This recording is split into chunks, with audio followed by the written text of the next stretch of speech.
Friends, రీసెంట్గా ఒక news famous అయింది కదా, నయనతార వర్సెస్ ధనుష్ ఇష్యూ. నయనతార ధనుష్కి అగెనిస్ట్గా 3 pages లెటర్ ఒకటి రిలీజ్ చేసింది. అసలు వాళ్ళిద్దరి మధ్య గొడవ ఏంటనేది ఇప్పుడు నేను మీకు చెప్తాను. నయనతార తమిళ మూవీ డైరెక్టర్ విఘ్నేష్ శివన్తో కొన్ని రోజులు రిలేషన్లో ఉండి అతన్ని పెళ్లి చేసుకుంది.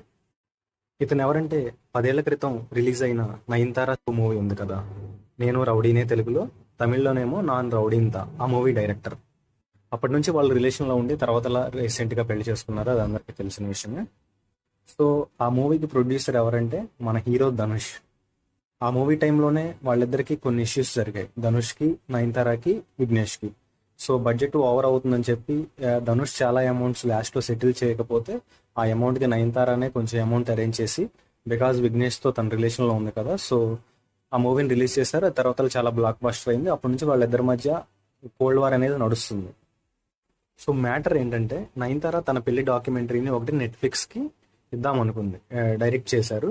సో దాంట్లో విఘ్నేష్ శివన్ ఎలాగో రిలేషన్లో ఉన్నాడు, సో వీళ్ళిద్దరూ కలిపి తీసిన మూవీ ఉంది కదా, నేను రౌడీనే, ఆ మూవీలో కొన్ని వీడియో క్లిప్స్, ఆ సాంగ్స్ని యూజ్ చేసుకుందామని ధనుష్ని 2 years back no objection certificate ఇమ్మని తను లెటర్ రాసిందంట.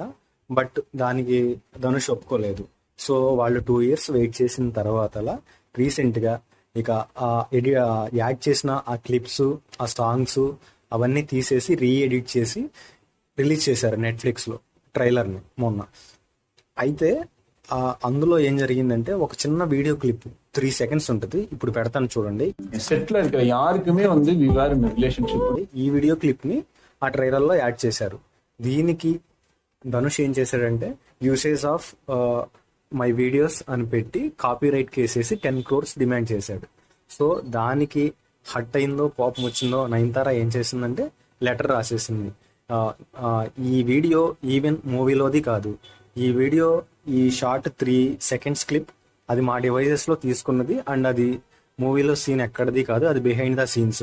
ఈవెన్ దీన్ని వాడుకున్నా కానీ నువ్వు కాపీరైట్ కేసు వేసావంటే, నీ క్యారెక్టర్ ఇలాంటిది, స్టేజ్ మీద నువ్వు మాట్లాడే, నీ ఫ్యాన్స్ ముందు చూపించే, దీనికి తను నయనతార రాసిన లెటర్లో ఏముందంటే ధనుష్ని, I wish you are the half of the person you would portray on stages.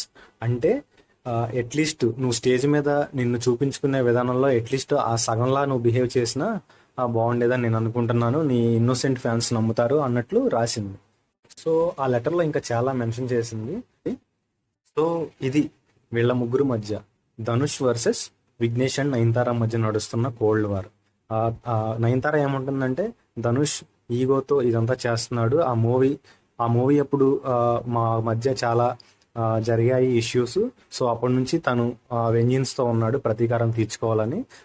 Movie hit అయ్యి, మూవీ చాలా బ్లాక్ బస్టర్ హిట్ అయింది రిలీజ్ అయిన తర్వాత. మూవీ వచ్చి 10 సంవత్సరాలు అయినా స్టిల్ ఇంకా తనకి ఆ వెంజిన్స్, ఆ ప్రతీకారం, ఆ ఈగో, ఆ కోపం పోలేదు. సో అందుకే ఇలా చేస్తున్నాడు అడిగినా కానీ అన్నట్లు తను ఆ లెటర్లో చాలా చెప్పింది. సో ఈ విషయంలో నయనతార ఫ్యాన్స్ ఏమో యూజ్ చేసింది మూవీలో సీన్ కూడా కాదు కదా, ఆ 3 seconds క్లిప్ కోసం ధనుష్ ఎంత చేయటం కరెక్ట్ కాదని నయనతార ఫ్యాన్స్. ధనుష్ ఫ్యాన్స్ ఏమో నయనతార ఇలా డాక్యుమెంటరీ తీసుకొని నెట్ఫ్లిక్స్కి బిజినెస్ చేసి అమ్ముకుంటున్నప్పుడు ధనుష్ అమౌంట్ అడగటంలో తప్పులేదు కదా అంటున్నారు. సో దీంట్లో ఎవరి యాంగిల్ వాళ్ళది. ఇది ఫ్రెండ్స్, వాళ్ళిద్దరి మధ్య జరుగుతున్న కోల్డ్ వార్.